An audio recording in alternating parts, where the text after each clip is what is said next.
Seahawks fans, wherever you may be. Thanks for listening to the show. Join your hosts, Bill Alvstad and Keith Myers, as we talk Seahawks football.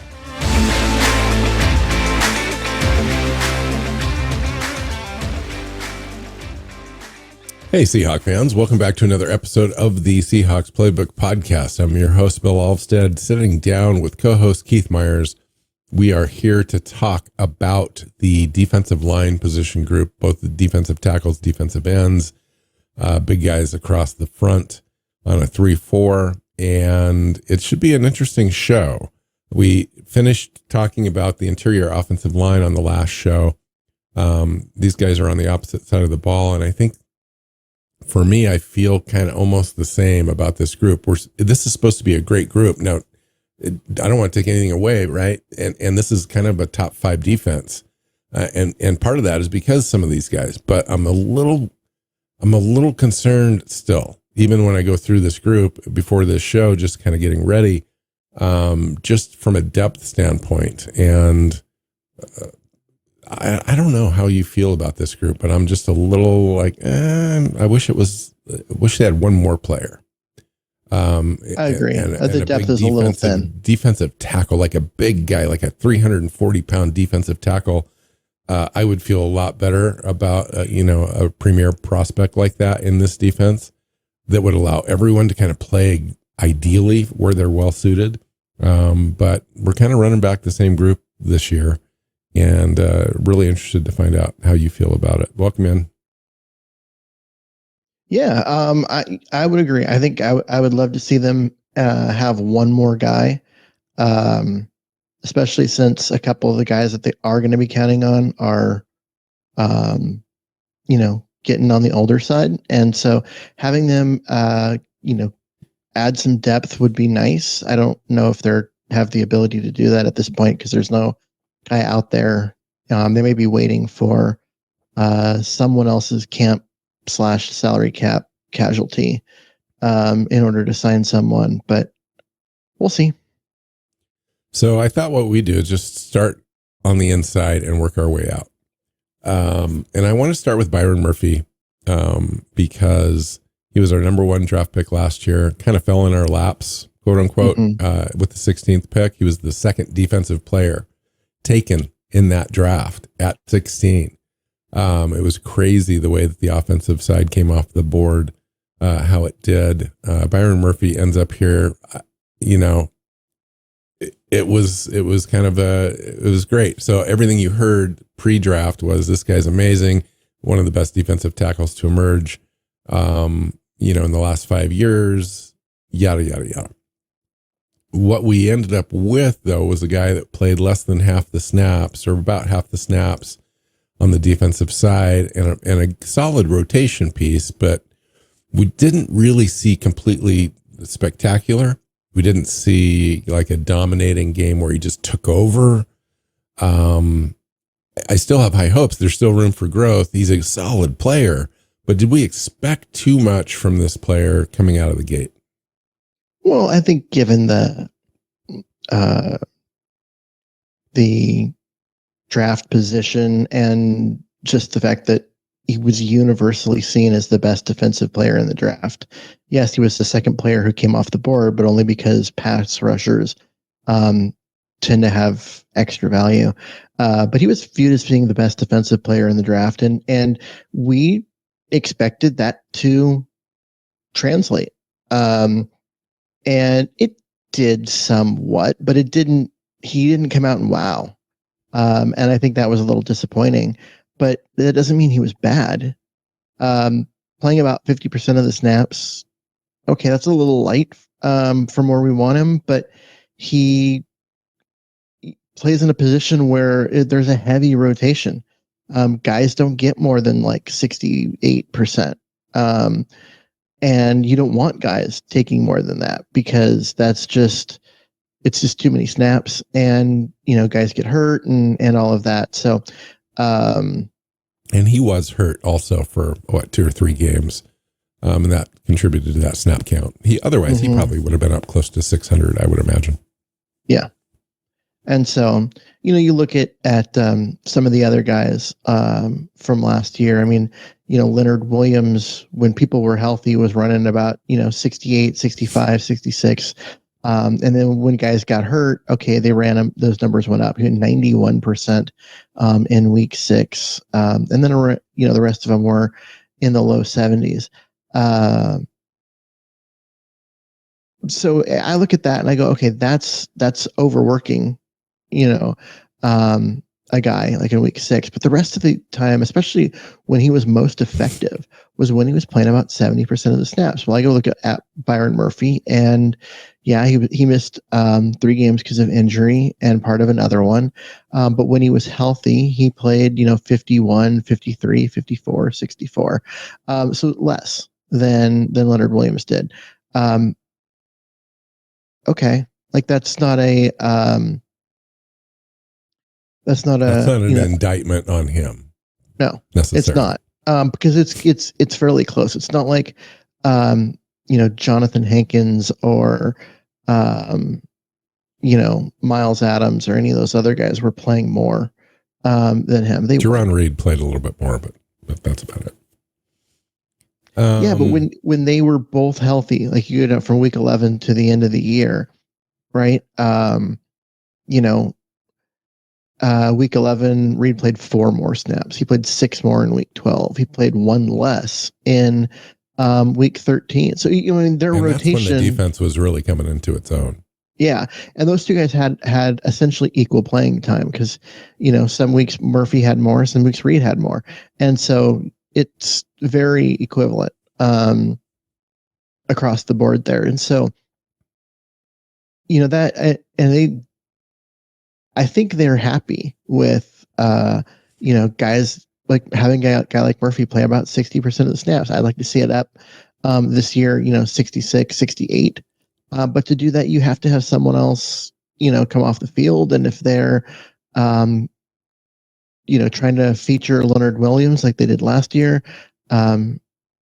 it's different. And so I think they got more out of them. I think people are, I don't know what they were expecting. Were they expecting 10 sacks from him or what? But he's a defensive tackle. He was never that player in college either. I mean, he wasn't a big, huge sack guy. No, he's disruptive. He's hard to move. He's someone that defensive coordinators don't like seeing on the other sideline.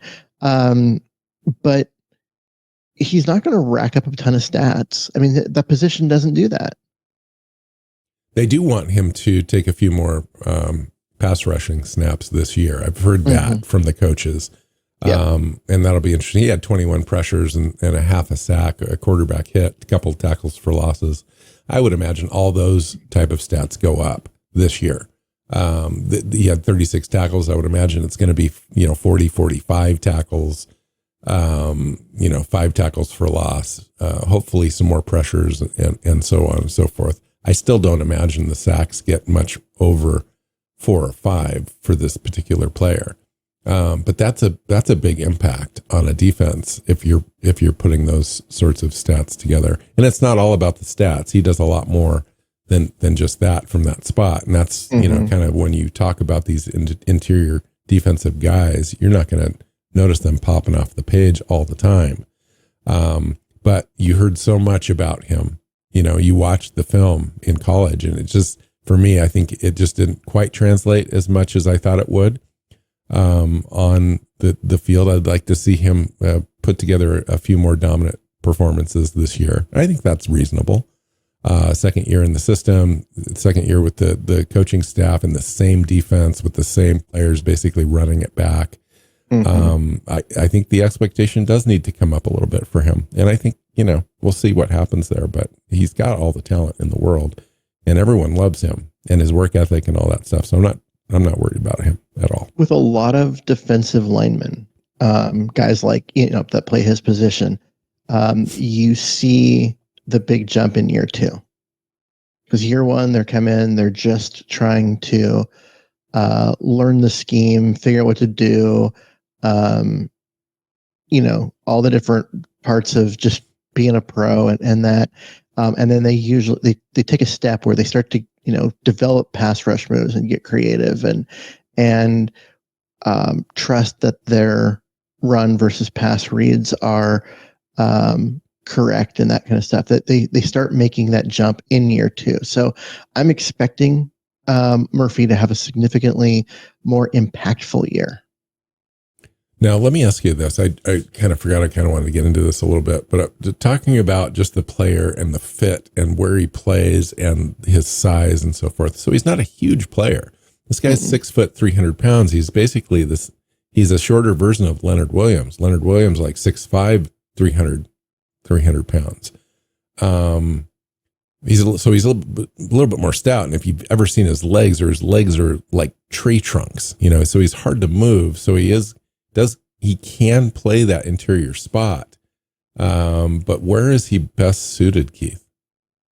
I think he's best suited as a 3 tech, which is where Leonard Williams plays. And so they move him around. He's going to play at the 5. He's going to play at the nose. He'll play at the 3 when Williams is off the field. But I think he's best suited there. His game is, he's hard to move. He's so powerful. And being only 6 foot, he has natural leverage. His ability to get under the pads of the offensive lineman is pretty obvious. And, they always talk about, keeping your pads low and that kind of stuff. Well, it's easy to do when you're only 6 foot. And he's a guy that I think has a lot of natural power, and can drive people back and that kind of stuff. But he can also play with quickness, which is another thing that Leonard Williams does. And so, they both play both with power and with quickness, which is why they both can dominate. Williams, we've seen it. We saw it a lot last year. He had a great year. And with Murphy, it's going to happen.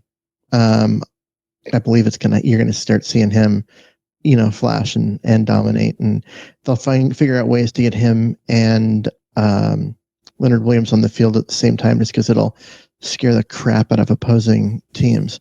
So let's talk about some of the other nose tackle types in this defense. So it starts with Jonathan Hankins, just in reverence to his time in the league, really. 6'3", 320 pounds.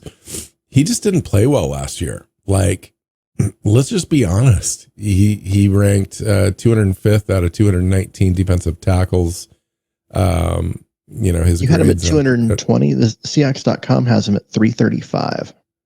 335. Wow. Okay. So he's beefed up. I just didn't think he played well, especially in the first half of the year. And then he played less in the second half. He's a little bit more effective. So the team brought him back, but I think they would love it if he doesn't really play that much. I think it's kind of an insurance spot for them, and hopefully somebody else emerges. What are your thoughts? Yeah, I think it's one of those things where they brought him back, but really, really late in the process. They wanted someone else, and they couldn't make it happen. They couldn't find the guy they were looking for, so they brought Hankins back. Hankins used to be really good, but the last time he was good was 2021. I was going to say 3 years ago. Yeah. And so, this is just what he is at this point in his career. He's an older guy. He's 33 and has played a lot of snaps at nose, and that's one of those that wears you out. But you're right, he wasn't good last year, and I think that expecting him to be more than just a guy that eats space in the middle against the run is asking him to do something he can't do. When the 36.2 run defense grade last year. Yeah. It's just not good. When the defense was really good, after the bye week, right? Here's Jonathan Hankins' snap totals: 17, 12, 10, 17, 22, 12, 7. Yeah. And then 23 in the final in week 18 when Byron Murphy only played 3 because he got hurt. The team played about 20% of the time. Yeah, the defense was best when Hankins was playing the least.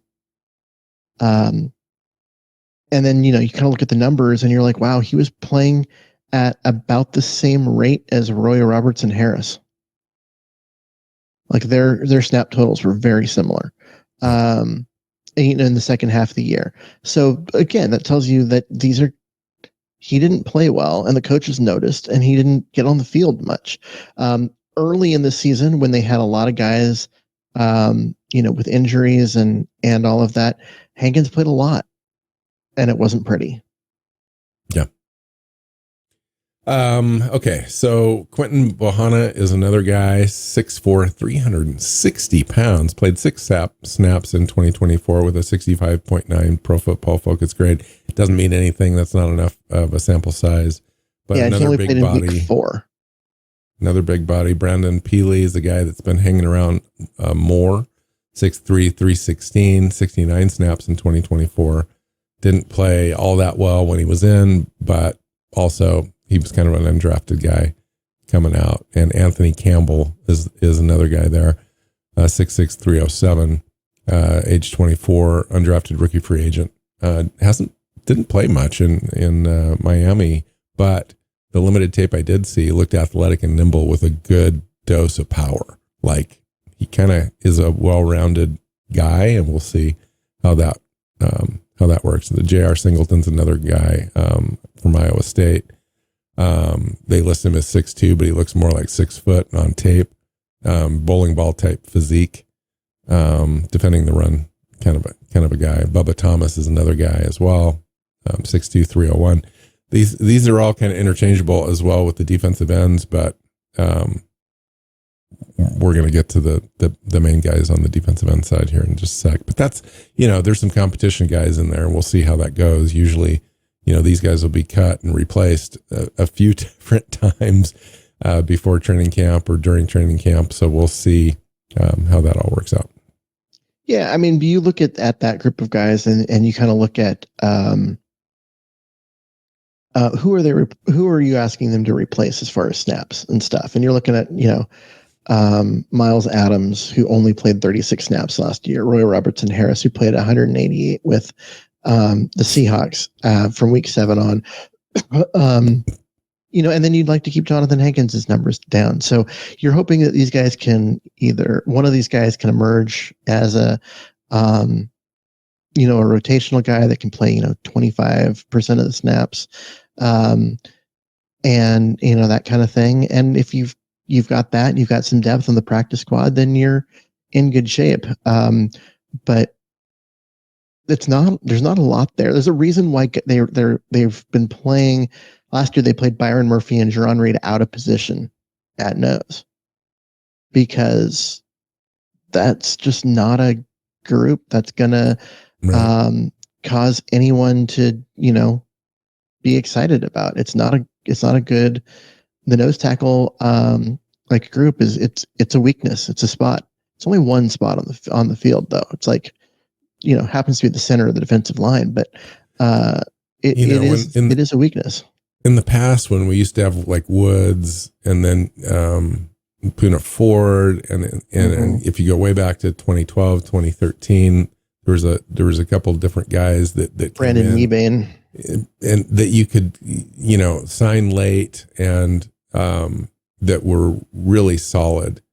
I'm hoping that they can find somebody really to come in and hold down the fort there, or a guy like Quentin Bohanna emerges 6'4", 360. Like that would be a true nose tackle for you. And I'd love to see that, because I think that's what this team still needs. I've been talking about it forever. It's still a need. It allows everyone else to play their natural spots. And I think your defense can be best when it's anchored with a solid 2-gap nose tackle.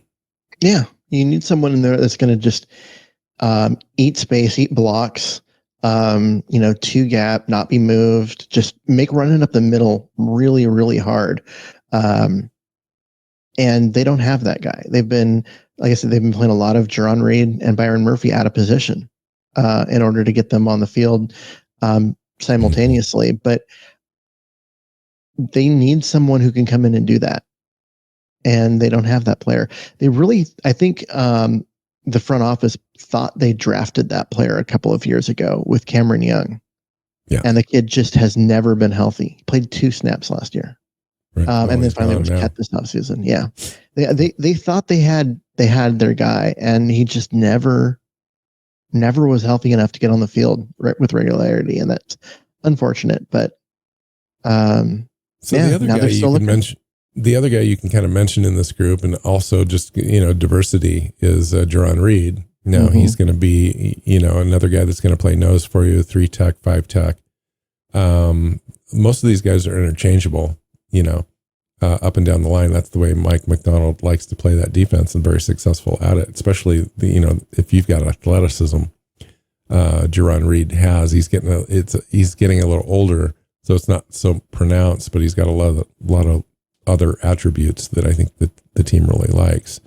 And he's back now. I think he signed a 2-year deal, so he could be here for a couple of years. I'm sure they could move on from him, at some point. He's not making a huge salary at this point in his career. Talk to me about Jerron Reed, his fit, and if you want to move then on to Leonard Williams, that's good. Yeah. So, Jerron Reed had 10.5 sacks back in his first tenure with Seattle, and parlayed that into a large contract with someone else that he never really lived up to, and then came back to Seattle. And so, yeah, I mean, this is a guy that has strength. He's got athleticism. He's got the ability to, get through gaps and do some things. Or at least he did when he was younger. When they first got into town, the Seahawks played him at nose tackle, and he was good. And then when he finally had those big years was when they finally moved him off the nose tackle and over to 3 tech, and then suddenly exploded. Now he's back, and it's like, okay, where are they using him? Well, they're using him at nose. He's listed as a nose tackle, which I think is kind of funny because he's only 315. But he plays 3 tech. That's his kind of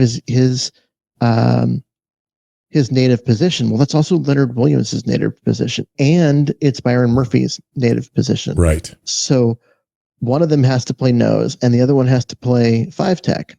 And so Reed and Murphy kind of switch off between those two spots. Having all 3 of them on the field at once gives you a very dynamic defensive line that can do a lot of things. I mean, just be incredibly disruptive, even with only 3 guys.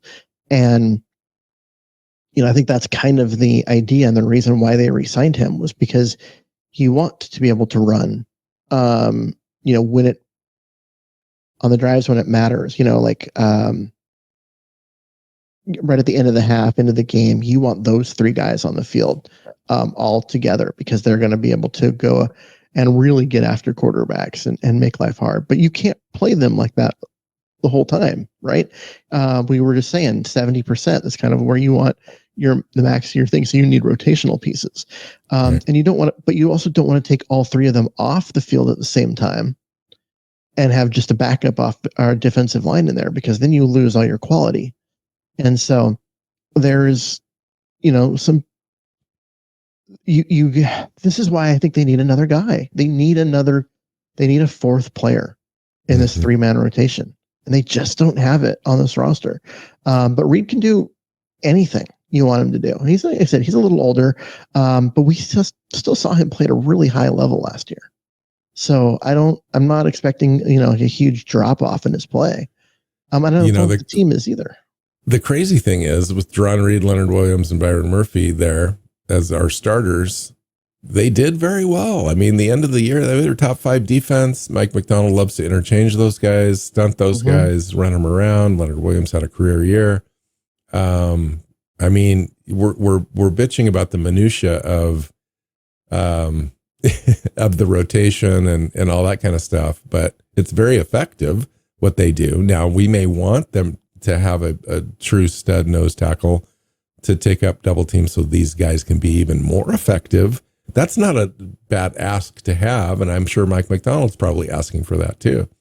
But It seems to work the way that the scheme is designed, and all these guys play well together. And a second year in this scheme is only going to enhance that. So, yeah, and I think the real part is it's just the depth we saw in the first half of the year last year, like when Byron Murphy got hurt. You noticed the defense was struggled a lot, to the point where they traded for Roy Robertson Harris just to be a rotational guy for 3 weeks. Well, 4 weeks, but as people, got healthier and could take more snaps. And that's not a guy who is normally you're going to see the field. He's not even on the team anymore, right? But they felt they had to, because when Murphy got hurt, they struggled. They really needed help on the defensive line. Miles Adams wasn't it, and so needing help, they went and they had to go get some. And that's what you and I are talking about, is they need some depth. They need to be able to rotate these guys out. They need to be able to not overplay them or to the point where they get hurt, but also not just wear them down. And you got to have another guy. I still think they're there. Now, when it matters and you have those three guys on the field at the same time, they're very good, and all three of them are great. You can't have them all on the field at the same time all game, because it doesn't work that way for defensive linemen. So Leonard Williams, just make sure we mention him in full respect. 6'5", 302, Pro Football Focus grade of 87.1, ranked 5th in the NFL in defending the run, 49 overall tackles, 11 sacks, second from his position, 15 hits, quarterback hits, second, 55 total pressures on 750 total snaps. The guy's a stud. He's back. He's a good leader between him and Jerron Reed. That defensive line is in really good hands, and Byron Murphy emerging. I'm really happy about the starting three for sure.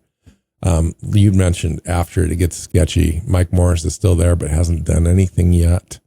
We drafted Riley Mills, but he can't do anything yet because he's coming off a knee injury, might not be available even in 2025. Signs are pointing towards him being available in the back half of the season, but then he's going to be playing catch up. Probably won't affect too much this season.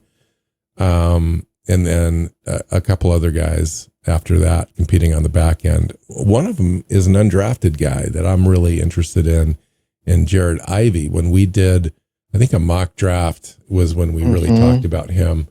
I had mocked him like in the 5th round or something, 4th round. I said, this guy's a value guy. Like, he just does it all. He's not super athletic, super fast, super quick, super long, 33.5-inch arms from that spot, small hands, 9 and an 1/8, but he's a good football player.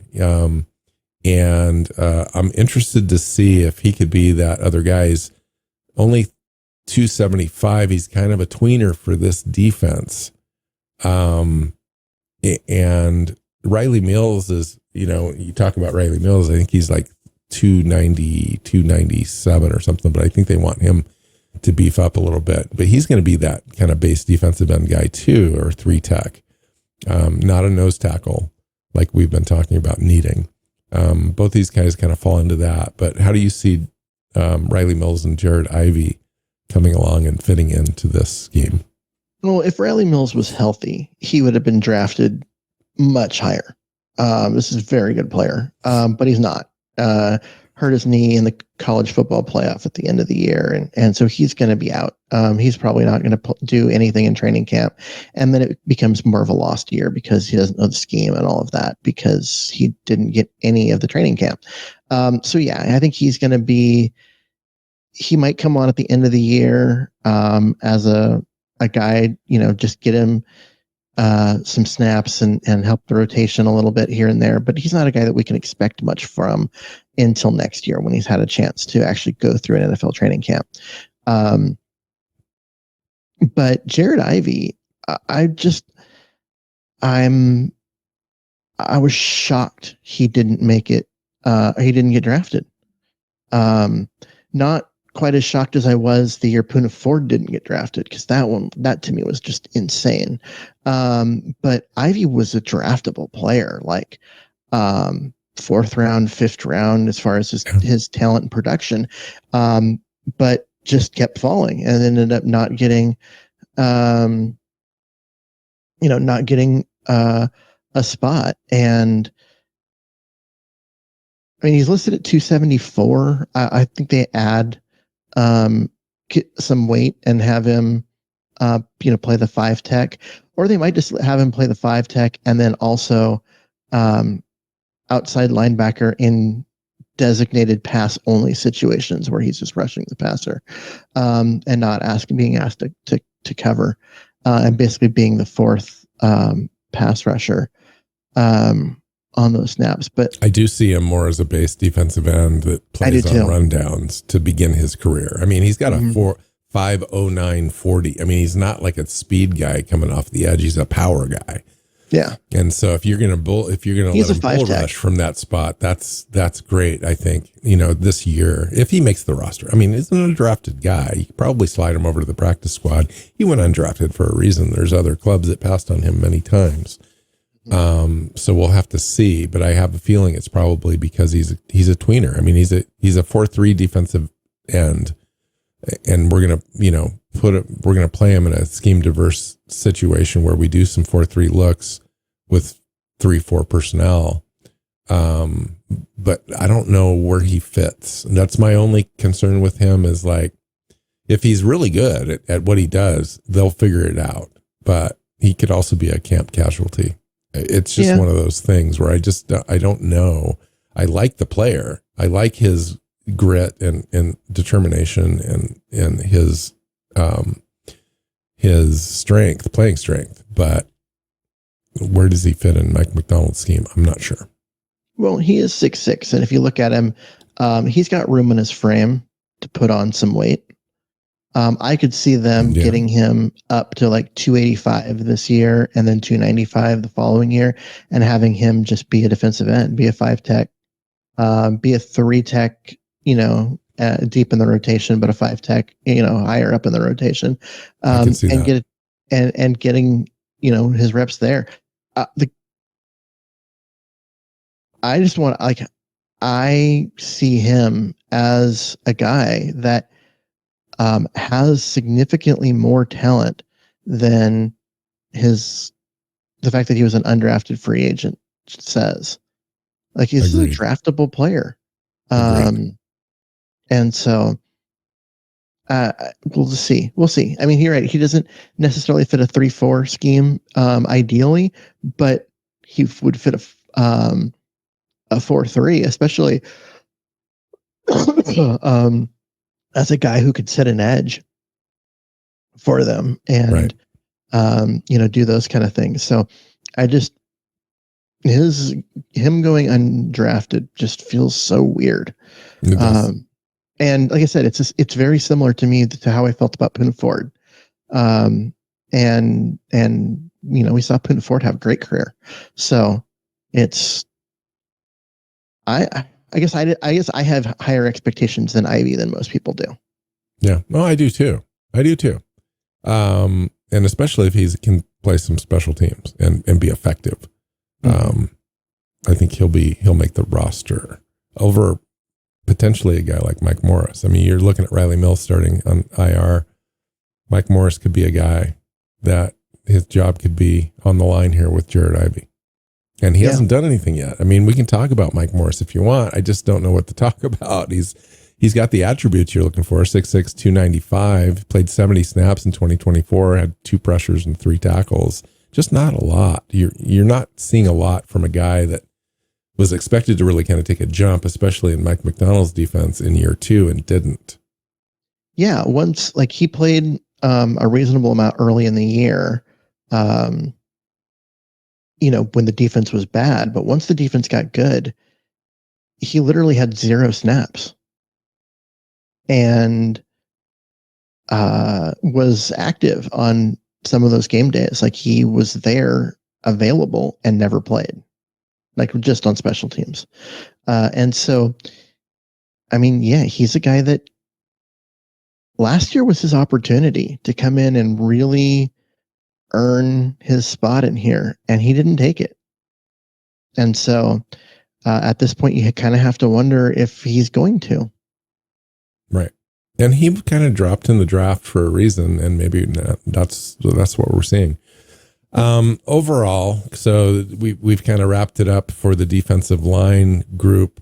There's no reason for me to think that it's going to turn out any different than it did last year, which this group really came together, played solid, and contributed to a top 5 defense. How do you see it? Well, I see that as being true as long as no one gets hurt. Because the depth at the top is so thin. You've got 3 guys for 3 positions, and at a position, with a position group where you want them playing 70% of the snaps. That is so true. I'll mention one other name after you're done. I would say the lack of depth is concerning. It really is. But when everyone's healthy, they're going to be really, really good. So right now, if you take a look at DeMarcus Lawrence, he is part of the edge outside linebacker group. But one of his biggest attributes is not rushing the passer. Now, he can get you some sacks and all that kind of stuff, and he's a smart player, so he's kind of cleans up. He's kind of a cleanup player. They're not going to designate him to rush the passer from the outside. He's more of an edge setter. So if there are concerns about depth at this defensive end spot, they will happily play DeMarcus Lawrence to set an edge for you in a pinch. And he does that really well. But that's not what the defensive linemen do in this scheme. That's what the outside linebackers do, which is why he's there. And at 254, he's not going to do a lot for you as a defensive lineman. But you could, if you had to, you could bring him up to the 5 tech, and let him, get after things up there, and he'll get moved around a little bit by the guards. But he'll still be able to do some things. You're right. He's a smart player. He's an athletic player. He's older. He's been around for a while, so he's probably lost some of that athleticism, but he's still a very good player. He just needs, like the last couple of years, he hasn't been healthy. So that's it.